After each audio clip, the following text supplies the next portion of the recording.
The summer heat was finally starting to fade as Detective Chief Diana Ross pulled into her driveway on Maple Street. She'd been away for 3 days at a law enforcement conference in Chicago, and all she wanted was to get home, check on her pool, and maybe order some takeout. The flight had been delayed twice, and she was still wearing her comfortable travel clothes, an old college sweatshirt and jeans.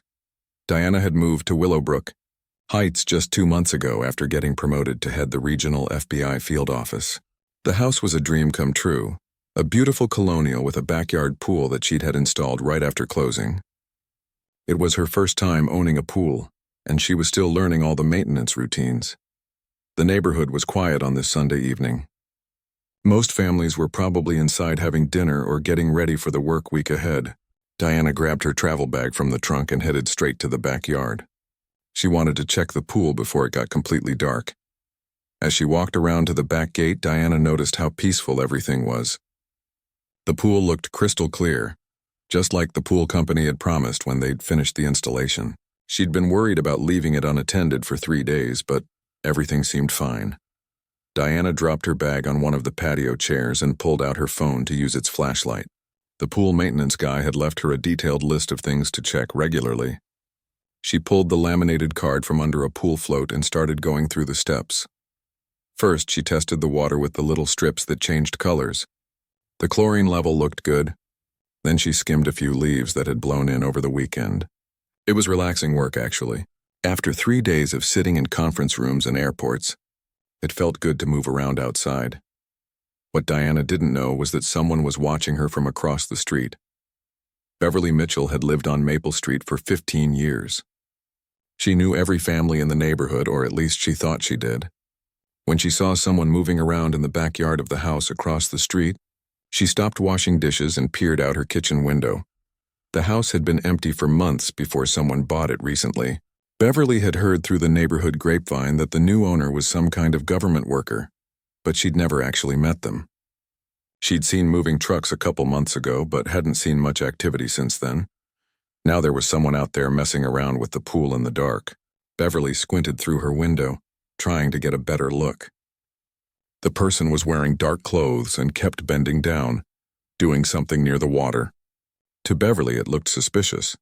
Beverly had always been the type of neighbor who kept an eye on things. She'd organized the Neighborhood Watch program 3 years ago after a few car break-ins. She believed in being proactive about security, but lately she'd been extra worried about crime in the area. Just last month, her sister, who lived 2 towns over, had her house broken into while she was at work. The thieves had taken jewelry, electronics, and even some of her late husband's tools from the garage. Beverly had been on edge ever since, jumping at every unusual sound or movement in the neighborhood.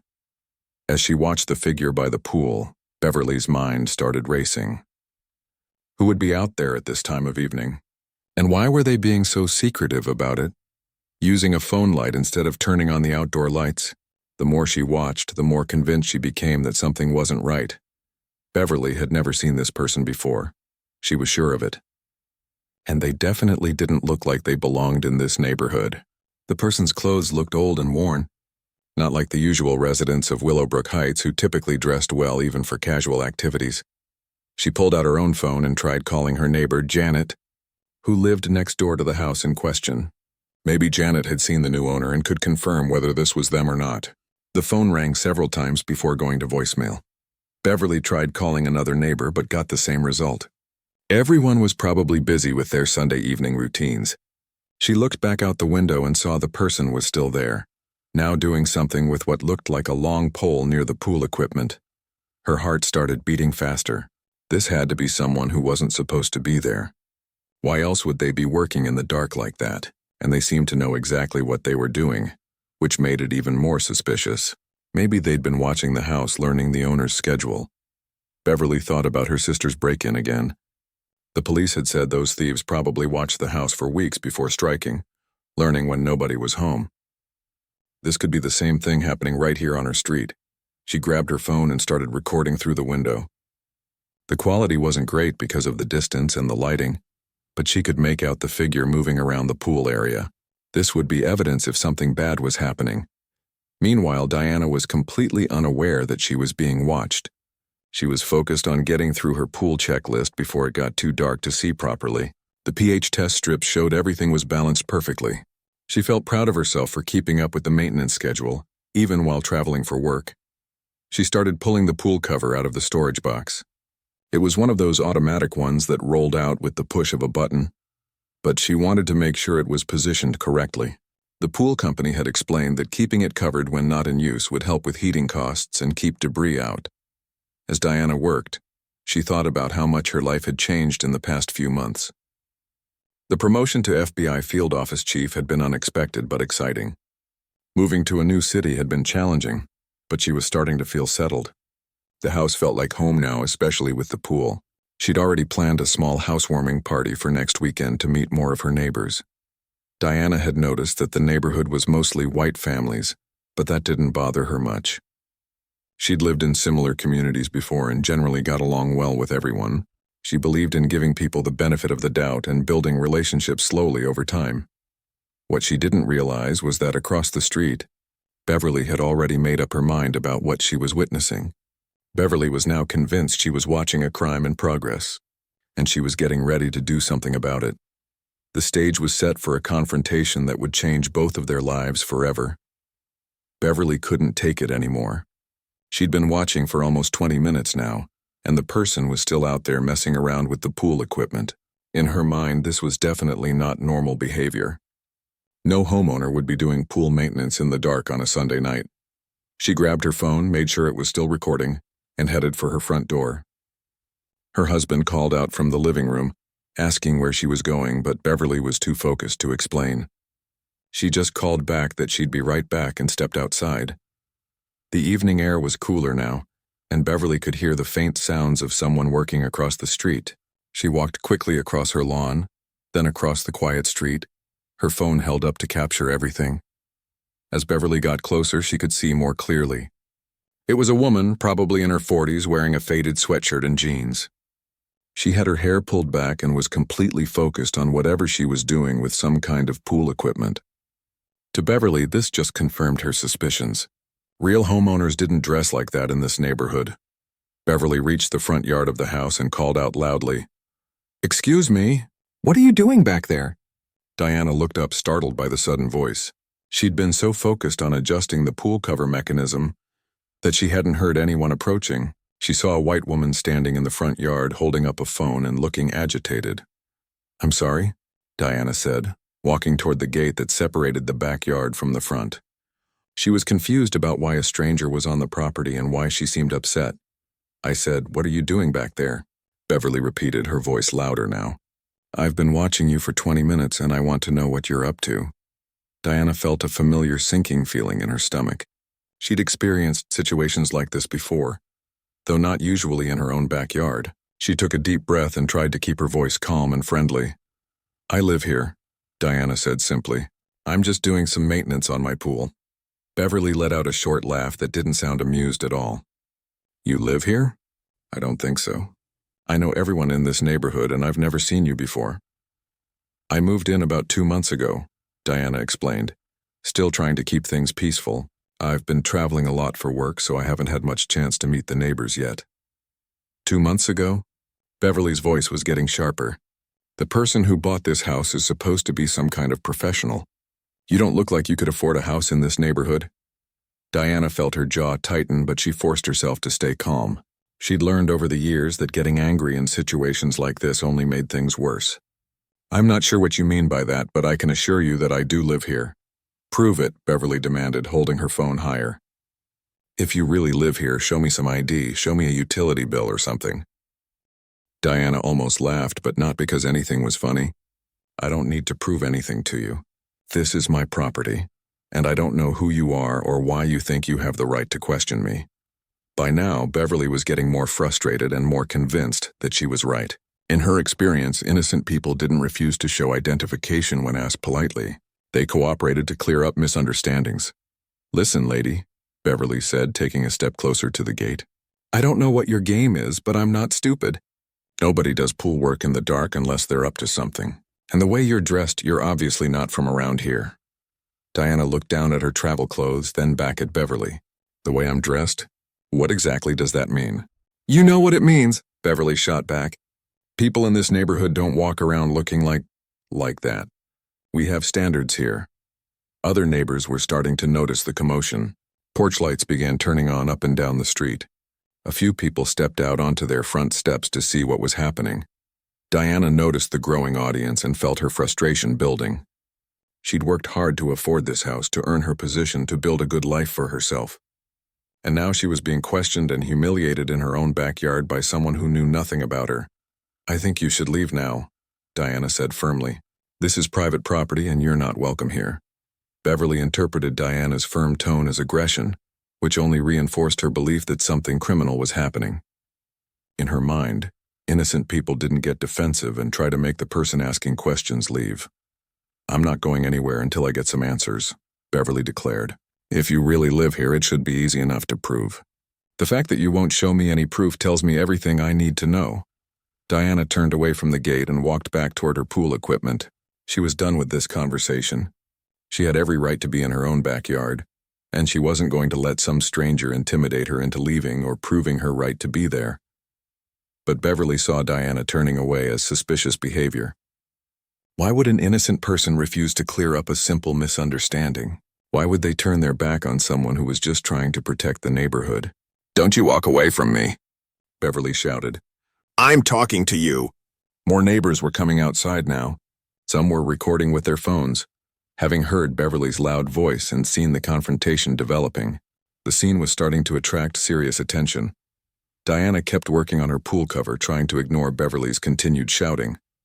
She pulled out her phone and considered calling the police herself to report someone harassing her on her own property, but she hesitated, knowing how these situations could escalate once law enforcement got involved.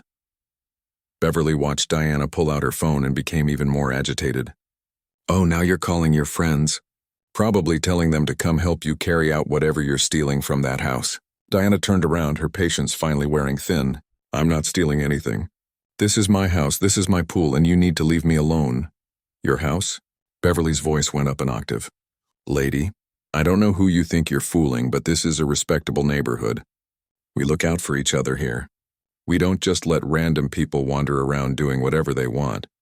By now there were at least 6 neighbors standing in their yards or on their porches, watching the confrontation unfold.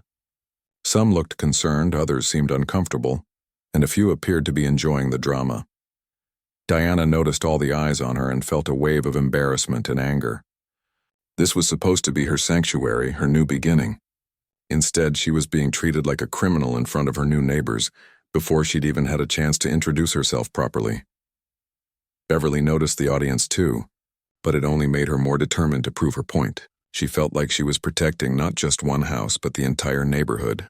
This was exactly the kind of vigilance that kept communities safe. "Someone needs to call the police," Beverly announced loudly, looking around at the other neighbors. "This woman is obviously trespassing, and she's refusing to provide any identification or proof that she belongs here." Diana felt her heart start beating faster. The mention of police made everything more serious and more dangerous. She'd seen too many situations where innocent people ended up hurt, or worse when law enforcement got involved in disputes like this. "There's no need to call anyone," Diana said, trying one more time to de-escalate. "I'm just maintaining my pool at my own house. There's no crime being committed here." But Beverly had already made up her mind. In her view, Diana's continued refusal to provide identification, combined with her defensive attitude and suspicious behavior, proved that something criminal was happening. And Beverly was not going to let it continue on her watch. She pulled out her phone and started dialing 911, convinced that she was doing the right thing to protect her neighborhood from whatever Diana was really up to. What Beverly didn't know was that she was about to make the biggest mistake of her life. Beverly's hands were shaking slightly. As she dialed 911, she'd never had to call emergency services before for something like this, but she was convinced it was necessary. The woman by the pool was still ignoring her, still acting like she had every right to be there, and Beverly wasn't going to let it slide. What's your emergency?" came the calm voice of the dispatcher. "Yes, hello?" Beverly said, speaking loudly enough for everyone to hear. "I need to report a trespassing situation. There's a woman who's been on my neighbor's property for almost half an hour now, and she's acting very suspicious." Diana heard Beverly start the call and felt her stomach drop. She knew from experience that once police were called to situations like this, everything became more complicated and potentially dangerous. She pulled out her own phone and scrolled through her contacts looking for Detective Rodriguez's number. "Can you describe what you're seeing?" the dispatcher asked Beverly. "She's in the backyard messing around with the pool equipment," Beverly explained, pacing back and forth in front of the house. "She's dressed like she doesn't belong in this neighborhood, and when I asked her to identify herself, she refused. She got very aggressive with me." Diana looked up sharply at that. She hadn't been aggressive at all, but she knew that once certain words were used in police reports, they took on a life of their own. "Is the person currently on the property?" the dispatcher continued. "Yes, she's still back there. She's completely ignoring me now, which proves she knows she's doing something wrong. I think she might be casing the house or trying to steal the pool equipment. She has some kind of tools with her." The dispatcher was typing notes as Beverly spoke. "Are you in a safe location? Do you feel threatened?" Beverly looked around at all the neighbors who were watching from their yards and porches. "I'm not in immediate danger, but this woman has been acting very strange and defensive. When I tried to ask her simple questions, she refused to cooperate and told me to leave. She's obviously hiding something." Diana found Detective Rodriguez's number and hit call. Rodriguez was a good friend who had helped Diana navigate the local law enforcement landscape when she'd first moved to town. If police were coming, Diana wanted someone there who knew her. "Rodriguez," came the familiar voice. "Hey, it's Diana. I need a favor. I'm at my house and someone just called 911 on me for maintaining my own pool. Can you give your dispatch a heads up that I'm the homeowner and there's no actual emergency here?" There was a pause. "Wait, what? Someone called the cops on you at your own house?" "Long story, but yeah. Some neighbor thinks I'm trespassing in my own backyard. I just want to make sure whoever responds knows the situation before they get here." "Of course. Let me call it in right now. Are you okay?" Diana glanced over at Beverly, who was still on the phone with 911 and getting more animated by the minute. "I'm fine, just frustrated. This woman has been harassing me for 20 minutes. I'll see if I can respond myself," Rodriguez said. "Give me 5 minutes." Meanwhile, Beverly was providing more details to the dispatcher. "She's been back there for at least 30 minutes now. She's using her phone, probably calling accomplices. This is exactly the kind of behavior we've been told to watch out for in our neighborhood watch meetings. Officers are being dispatched to your location," the dispatcher informed Beverly. "Can you stay on the line until they arrive?" "Absolutely," Beverly said. She felt vindicated that the dispatcher was taking her seriously. This proved she was right to be concerned. The other neighbors were getting more involved now. Mrs. Chen from 2 houses down had walked over and was trying to get Beverly's attention. "Beverly, are you sure about this?" Mrs. Chen asked quietly. "Maybe there's been a misunderstanding." "There's no misunderstanding," Beverly said firmly, covering her phone briefly. "I know suspicious behavior when I see it. This woman doesn't belong here." Mr. Johnson from across the street had also approached. "I thought I heard someone say the new homeowner was supposed to move in around this time. Maybe we should just—" "The new homeowner is a professional," Beverly interrupted. "This woman is obviously not a professional. Look at how she's dressed. Look at how she's acting." Diana could hear parts of the conversation and felt a mix of anger and sadness. Some of her new neighbors were actually trying to help, but Beverly was so convinced of her assumptions that she wouldn't listen to reason. Within minutes, the sound of sirens could be heard in the distance. Diana's heart rate picked up. She'd been in law enforcement long enough to know that even routine calls could go wrong quickly. She made sure her FBI credentials were easily accessible in her purse, just in case. The first police car turned onto Maple Street with its lights flashing, but sirens now off. A few seconds later, a second car followed. Diana recognized the second car as Detective Rodriguez's unmarked vehicle. Officers Thompson and Williams stepped out of the first patrol car. They were both young, probably new to the force.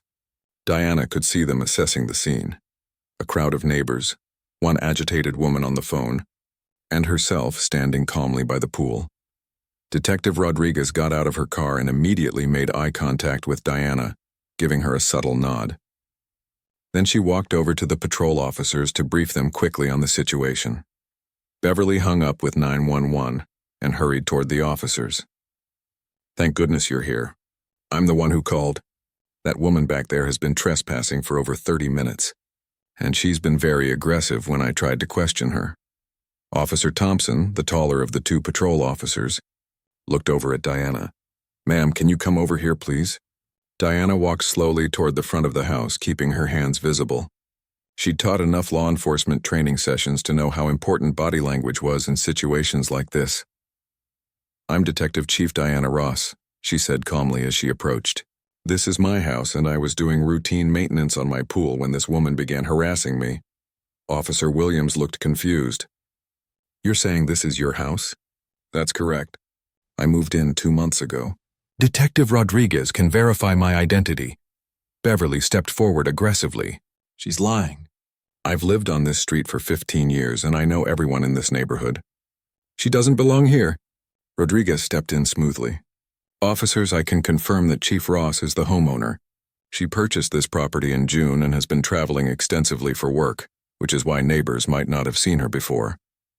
Beverly's face went pale. "Chief, what do you mean, Chief?" Officer Thompson looked at Diana with new respect. "Chief Ross, I apologize for the confusion. We had to respond to the call, but we can see this is just a misunderstanding." "Wait a minute," Beverly said, her voice getting higher. "Chief of what? What are you talking about?" Diana looked at Beverly calmly. "I'm the FBI field office chief for this region. I was maintaining my pool at my own house when you decided to call the police on me." Beverly felt like the ground was shifting under her feet. "FBI chief? That couldn't be right. This woman didn't look like any FBI agent Beverly had ever seen on TV. She was dressed like... The reality of what she'd done began to sink in as Beverly looked around at all the neighbors staring at her. She'd called the police on an FBI chief. She'd accused her of trespassing in her own yard. She'd demanded identification from someone who outranked every police officer standing there. Officer Williams was trying to process the situation. "So there's no crime being committed here?" "No crime," Diana confirmed. "Just a neighbor who made some unfortunate assumptions." Rodriguez looked at Beverly with a mixture of pity and frustration. "Ma'am, filing a false police report is a serious matter. You might want to think carefully about what happened here tonight." Beverly's mouth opened and closed like a fish. All the confidence she'd felt just minutes ago had completely evaporated. The woman she'd been so sure was a criminal was actually one of the highest-ranking law enforcement officials in the state. As the reality of the situation settled over everyone present, Diana wondered how many other people had been subjected to this kind of treatment without having the credentials to protect them. Tonight had been humiliating and infuriating, but she knew she was lucky. Her badge and position had kept a bad situation from becoming much worse. The question now was what would happen next, and whether Beverly would learn anything from this enormous mistake. The silence that followed Diana's revelation was deafening. Beverly stood frozen in place, her phone still in her hand, trying to process what she'd just heard. Around them, neighbors who had been recording and watching were now looking uncomfortable, some lowering their phones and stepping back. Officer Thompson cleared his throat. "Chief Ross, again, I apologize for this situation. Is there anything you need from us?" Diana looked around at the crowd of neighbors, many of whom were seeing her for the first time. This wasn't exactly how she'd planned to introduce herself to the community. "I think we can handle things from here, Officer Thompson. Thank you for responding professionally." Detective Rodriguez stepped closer to Beverly, who still looked like she was in shock. "Ma'am, I need you to understand the seriousness of what happened here tonight. You called 911 and reported a crime that wasn't happening. That's filing a false police report." Beverly finally found her voice, though it came out as barely a whisper. But she didn't look like... I thought... You thought what?" Diana asked, her voice calm but with an edge to it. "What exactly did you think I looked like?" Beverly's face flushed red. She looked around desperately, as if someone might help her explain her way out of this situation. You were dressed so casually and it was dark and I'd never seen you before. So you assumed I was a criminal," Diana finished for her, "based on my clothes and the fact that you didn't recognize me." Mrs. Chen, the neighbor who had tried to calm Beverly down earlier, stepped forward. "Chief Ross, I'm so sorry this happened. I tried to tell Beverly that maybe there was a misunderstanding, but she was so convinced." Diana nodded to Mrs. Chen. "Thank you for trying to help. And please call me Diana." Mr. Johnson also approached, looking embarrassed. "Ma'am, I want to apologize too. I should have spoken up more strongly when I suspected you might be the new homeowner. This whole thing could have been avoided." Beverly was starting to realize that other neighbors had suspected the truth, but she'd been too sure of herself to listen. The weight of her mistake was becoming heavier by the minute. Officer Williams was taking notes in his report book. "Chief Ross, do you want to file a complaint about the harassment?" Diana considered this carefully. She could easily file charges against Beverly for harassment, filing a false report, and several other violations. Beverly had spent 30 minutes publicly humiliating her, recording her without permission, and making wild accusations. But Diana also knew that destroying Beverly's life wouldn't solve the larger problem. "Not at this time," Diana said finally, "but I want this incident documented in your report." Rodriguez nodded approvingly. She'd worked with Diana long enough to know that she preferred education over punishment when possible. But she also wasn't naive about the need for accountability. Beverly suddenly stepped forward, tears starting to form in her eyes. I made a terrible mistake. I'm so sorry. I really thought I was just trying to protect the neighborhood." Diana studied Beverly's face. The tears seemed genuine, and Diana could see real remorse there. But she'd also seen this pattern before. People who were sorry they got caught, but not necessarily sorry about their underlying attitudes. "Beverly, is it?" Diana asked. Beverly nodded miserably. "Can I ask you something? In 15 years of living on this street, have you ever called the police on any of your other neighbors for doing yard work?" Beverly shook her head. "No, never." "Have you ever demanded identification from any other neighbor you didn't recognize?" "No," Beverly whispered. "So what was different about tonight?" Diana pressed gently. "What made you so certain I was a criminal that you felt justified in harassing me and calling the police?" Beverly opened her mouth to answer, then closed it again. She looked around at all the faces watching her, neighbors, police officers, and the woman she'd wronged. How could she explain the assumptions she'd made without admitting they were based on prejudice? Detective Rodriguez watched Beverly struggle and decided to help her understand the gravity of the situation. "Ma'am, Chief Ross is one of the most respected law enforcement officials in the state. She's dedicated her career to fighting crime and protecting communities. Tonight, you treated her like a criminal in her own backyard," Officer Thompson added, "and she handled this situation with more grace than most people would have. If someone had done this to me at my own house, I probably wouldn't have been nearly as patient." Beverly was crying openly now. "I know I messed up. I know it was wrong. I've been so worried about crime lately, and when I saw someone I didn't recognize." "But you didn't just see someone you didn't recognize," Diana pointed out. "You saw a black woman doing yard work, and your first assumption was that she must be committing a crime. That's the reality we need to acknowledge here." The words hung in the air. Several neighbors shifted uncomfortably, forced to confront the racial dynamics that everyone had been dancing around. Mrs. Chen spoke up quietly. "Diana's right. We need to be honest about what happened here. Beverly, you made assumptions based on race, and that's not okay." Beverly looked like she wanted to disappear into the ground. I never thought of myself as... I didn't mean... Intent doesn't matter as much as impact," Diana said firmly but not unkindly. "Your assumptions could have had serious consequences. What if I hadn't been an FBI chief? What if I'd been a young person who panicked when police arrived? What if the responding officers had made the same assumptions you did?" The implications of Diana's words settled over the group. Everyone knew stories of situations like this that had ended much worse. Rodriguez looked at Beverly seriously. "Ma'am, I'm going to strongly recommend that you take some time to think about what happened here tonight. Maybe consider some community education programs about bias and assumptions." Beverly nodded eagerly. "Yes, absolutely. Whatever I need to do. I never want anything like this to happen again." Diana watched Beverly carefully. She'd heard similar promises before, and she knew that real change required more than just good intentions after getting caught.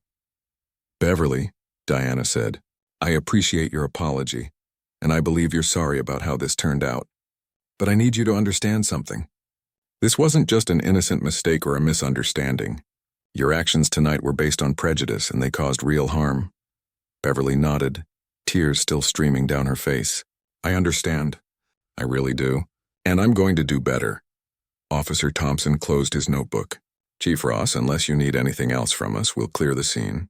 We have everything documented for the report." "Thank you, officers. I appreciate your professionalism." As the patrol car pulled away, the crowd of neighbors began to disperse.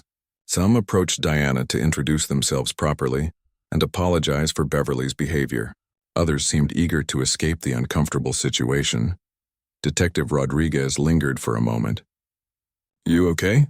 That was a lot to deal with after a long day of travel. Diana looked around at her backyard where she'd just wanted to quietly maintain her pool. "I'm fine. Tired but fine. Thanks for coming out. Anytime. You know that." As Rodriguez drove away, Diana found herself alone with Beverly, who was still standing in the front yard looking devastated. "Beverly," Diana said, "I want you to know that I meant what I said about not filing charges tonight.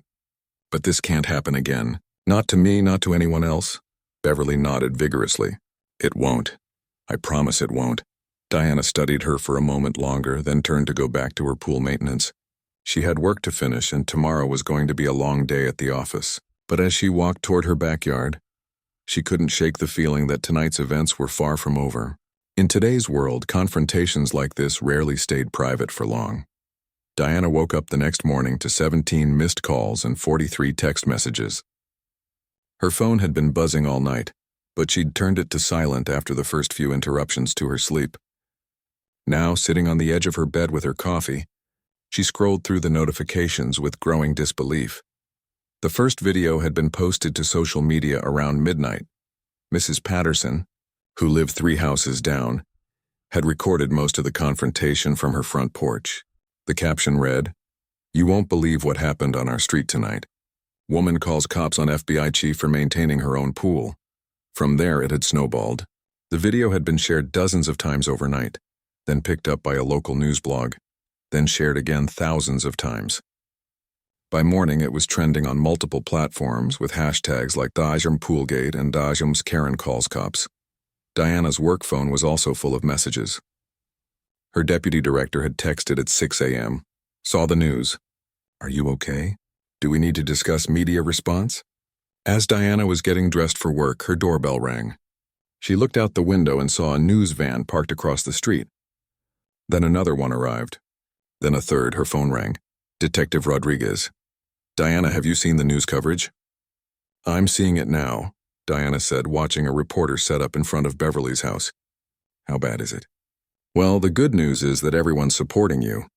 The bad news is that Beverly's name and photo are all over the internet and people are pretty angry." Diana felt a mix of emotions. Part of her was glad that people were taking the incident seriously, but she also knew how brutal online attention could be. "Has anyone reached out to Beverly to make sure she's okay?" "You're worried about Beverly?" Rodriguez sounded surprised. "I'm worried about anyone who becomes a target of internet rage, even if they brought it on themselves. This kind of attention can destroy people's lives." Diana was right to be concerned. Beverly had woken up to find her phone buzzing with notifications too, but hers were much different. Someone had identified her from the video and found her social media profiles. Her Facebook page was flooded with angry comments. Her employer's website was being bombarded with demands that she be fired. Beverly sat in her kitchen, still in her pajamas, reading comment after comment calling her racist, ignorant, and worse. Her husband had already left for work, telling her she'd brought this on herself. Her teenage daughter had seen the videos before Beverly even knew they existed. "Mom, how could you do this?" Her daughter had asked that morning. "All my friends are sharing this video. I'm so embarrassed." Beverly had tried to explain, but how do you explain to your child that you made assumptions about someone based on their appearance? How do you admit that you were wrong in such a fundamental way? By 10 a.m., Beverly's employer had placed her on administrative leave pending an investigation. The marketing firm where she worked as an account manager couldn't afford to be associated with the negative publicity. Her boss had been apologetic but firm. "Beverly, we have to protect the company's reputation. This will blow over eventually, but for now you need to stay home." Meanwhile, Diana was trying to manage her own crisis. The FBI regional office was fielding calls from reporters wanting statements. The mayor's office had reached out to discuss community relations. Civil rights organizations were asking if she wanted to make this a bigger platform for discussing racial profiling. Diana's supervisor called during her lunch break. "Ross, I've got to ask, how do you want to handle this?" "We can put out a statement or we can let it die down naturally. It's your call." Diana thought about it. She could use this attention to highlight important issues about bias and assumptions, or she could let it fade away and try to move on with her life. Both options had merit. "Let me think about it," she told her supervisor. I want to see how the community responds first. That afternoon, something unexpected happened. Diana received a call from Mrs. Chen, her neighbor. "Diana, I hope I'm not bothering you at work. I know this has been a crazy day for you." "Not at all, Mrs. Chen. What can I do for you?" "Well, a few of us neighbors have been talking and we feel terrible about what happened last night. We're organizing a community meeting for this weekend to discuss how we can do better as a neighborhood. Would you be willing to participate?" Diana was surprised and touched. "You're organizing a meeting?" "Yes, Mr. Johnson is helping and we've reached out to several other families. We think this could be a chance for real dialogue and learning. We don't want something like this to ever happen again." This was more than Diana had expected. Often in situations like this, communities just wanted to move on and pretend nothing had happened. The fact that her neighbors were taking initiative to address the underlying issues gave her hope. "I'd be honored to participate," Diana said. That evening, Diana drove home past the news vans that were still camped outside. She decided to park in her garage and enter through the kitchen to avoid the reporters who kept trying to get interviews. As she was pulling into her driveway, she noticed Beverly standing in her own front yard talking to one of the reporters. Diana couldn't hear what was being said, but Beverly looked upset and was gesturing defensively. Diana went inside and turned on the local news. The story was the lead item. A Willowbrook Heights woman is facing intense criticism tonight after a video surfaced, showing her calling police on her neighbor, who turned out to be an FBI field office chief doing maintenance on her own pool. The anchor began. The story included interviews with community members, law enforcement experts discussing racial profiling, and a brief statement from Diana's office saying she was focused on her work and appreciated the community support. Then came Beverly's interview. She looked exhausted and overwhelmed as she spoke to the reporter in her front yard. "I made a terrible mistake," Beverly was saying. "I let my fears and assumptions cloud my judgment, and I hurt someone who didn't deserve it. I'm deeply sorry, and I'm committed to learning from this and doing better." Diana watched carefully. Beverly's apology seemed genuine, but Diana had heard similar words from others who'd been caught in similar situations. The real test would be whether Beverly followed through with action, not just words. Over the next few days, the story continued to spread. It was picked up by national news outlets and became a talking point on social media about racial profiling and community tensions. Diana received hundreds of supportive messages from law enforcement colleagues, community leaders, and ordinary citizens who thanked her for handling the situation with grace. Beverly, meanwhile, was learning what it was like to be on the wrong side of viral attention. She'd received death threats, her family was being harassed, and she was afraid to leave her house. Her employer's investigation was ongoing, and her future there was uncertain. A week after the incident, Beverly did something that surprised everyone. She enrolled in a community education program about racial bias and cultural sensitivity. She also reached out to local civil rights organizations to ask how she could volunteer her time to make amends for her actions. When Diana heard about Beverly's efforts, she felt a cautious optimism. Real change was possible, but it required sustained effort, not just apologetic words after getting caught. The community meeting that Mrs. Chen had organized drew almost 50 neighbors. Diana participated in a thoughtful discussion about assumptions, privilege, and how to build a more inclusive neighborhood. Beverly attended too, sitting quietly and listening to the perspectives shared by diverse community members. At the end of the meeting, Beverly approached Diana privately.